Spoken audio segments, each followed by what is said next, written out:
And so now we're going to turn our attention to another aspect of diversity in Morocco, that being the diversity of the religions that are practiced here. So Morocco is in many ways a country profoundly influenced by its Islamic heritage, and it has been since the first Arab incursions into the territory in the 680s. But for just as long, it's also been a country that's been famous for its religious toleration. In Morocco, for example, the king is viewed as the supreme political and religious leader, but one of his preferred honorifics is Amir al-Mu'minin, which from Arabic means leader of the faithful. So in that capacity, he's viewed as the chief imam of sorts and guides the country's religious interpretation. But it's also worth noting that his title is leader of the faithful and not necessarily leader of the Muslims explicitly. And so that's of course a vestige of the caliphs of old, but as one professor of ours pointed out to me recently, it retains a particular relevance today in the pluralistic Moroccan society that we find ourselves in, because there aren't necessarily just Muslims in this country.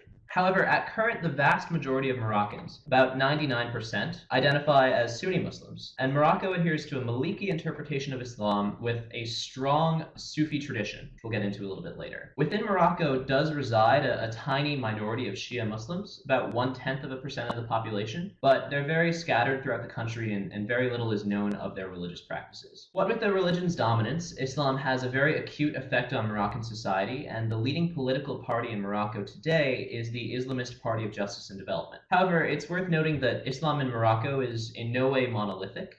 Just as Morocco's interpretation of Islam would differ from a place like Pakistan or Saudi Arabia, practices generally differ from Muslim to Muslim within Morocco. Ali and Nuhaila, do you guys have any perspective on that, being Moroccan youth, and how you see that difference playing out? Yes, I think religious diversity in Morocco just takes me back to when I was in the US and I was living with a Christian host family, but they weren't really practicers of Christianity as like other friends of mine that went to church every Sunday or like had to say a specific prayer at dinner. I think that's just the same thing applies to Moroccans and how each people just practice religion differently from other people. Some are regular practicers and just some others are just taking it as a label to do good things. Great. So then one of the most significant ways that Morocco's practice of Islam differs from many other places in the Arab world is the popularity of Sufi mysticism. Sufism is the more spiritual strain of Islam, and it stresses a relationship with God that's moderated by saints, or wali, who take on the roles of both religious intercessors and role models. So this religious tradition, popular Islam, if you will, rose from the practices of Morocco's decentralized tribal populations in the country's rural areas. And many scholars trace the hierarchical relationship of the Sufi Islam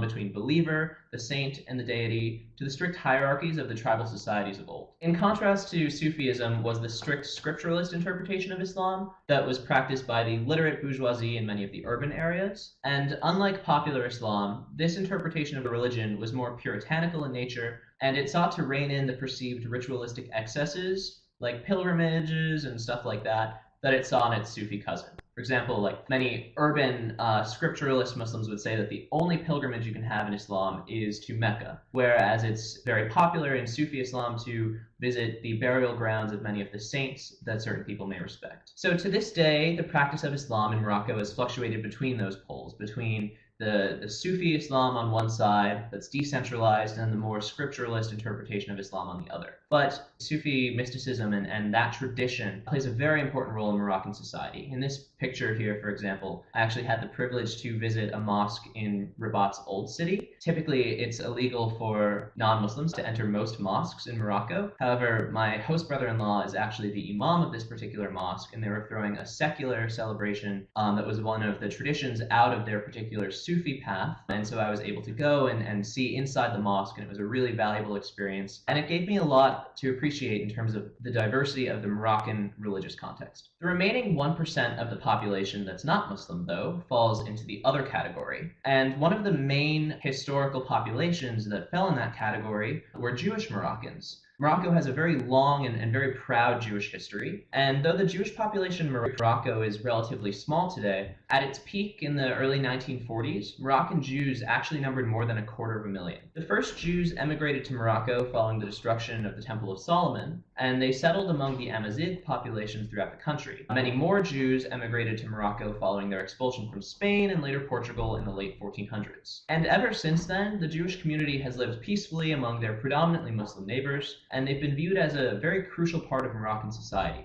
In fact, to this day, most cities around the country have an area referred to as the Mellah, which comes from the Arabic word for salt, and that's the Jewish quarter because many Jews in historical Morocco were salt traders, which was viewed as a very important role in a Moroccan city. So Morocco had been made a colonial possession of France in 1912, and it remained under the so-called protectorate until 1956 when it achieved its independence. And so, of course, World War II fell during that period, and the Resident General of Morocco decided to side with the Vichy's after France fell to the Nazis. Now, of course, in Vichy France, that government chose to align itself with the anti-Semitic policies that Germany had been propagating, and so the Resident General attempted to impose those policies in Morocco. However, King Mohammed V insistently rejected his demands to give up the Jewish population to the Holocaust and implement other anti-Semitic policies. And many Moroccans claim that when that French official demanded that the Moroccan Sultan surrender the Jews, he replied saying that there were no Jews in his country, only Moroccans. And so though that exact quote might be anachronistic, the kingdom's tenacious protection of its religious minority ought to demonstrate that Morocco's fervent commitment to interreligious toleration. So Morocco's Jewish community began to dwindle in number following the foundation of Israel in 1948. And one of the things that was driving that's only coming out today was an operation between Moroccans and the Jewish intelligence agency, Mossad. The two organizations cooperated on a covert operation called Operation Yashin, that allowed for Jews to emigrate to Israel if they so decided to, under the nose of the French, who had implemented strict controls on immigration. So to this day, actually, Moroccan Sephardic Jews are counted as the second largest ethnic group in Israel, following only the Eastern European Ashkenazi Jews. And many still hold to the traditional Moroccan cultural practices related to things like cooking and music. So though the Jewish population in Morocco numbers only about 50,000 today, Moroccans are still exceptionally proud of the history of peaceful coexistence and mutual respect between the Muslim and Jewish communities. There's also a very tiny minority of Christians in Morocco, typically left over from their colonial history under Catholic countries like France and Spain. However, even though they don't have great numbers, they do have an impact on Moroccan society. For example, in the middle of downtown Rabat is the Cathedral of St. Pierre, a very large and imposing structure. It's very beautiful. That is a legacy of French colonialism there. However, if you look at the Christian population in Morocco, it's actually a very interesting subsection of the just people who are here, because if you look at the Catholic population, for example, you have a lot of French expats and then a lot of sub-Saharan migrants. And it makes for a very interesting community just because that represents the very top and the very bottom of Moroccan society. So a couple of us attended Mass on Christmas, which was very interesting just because you were in a large French cathedral, for example, and yet you had an African choir. And so it was just a very beautiful testament to Morocco's diversity, racial, religious, and otherwise.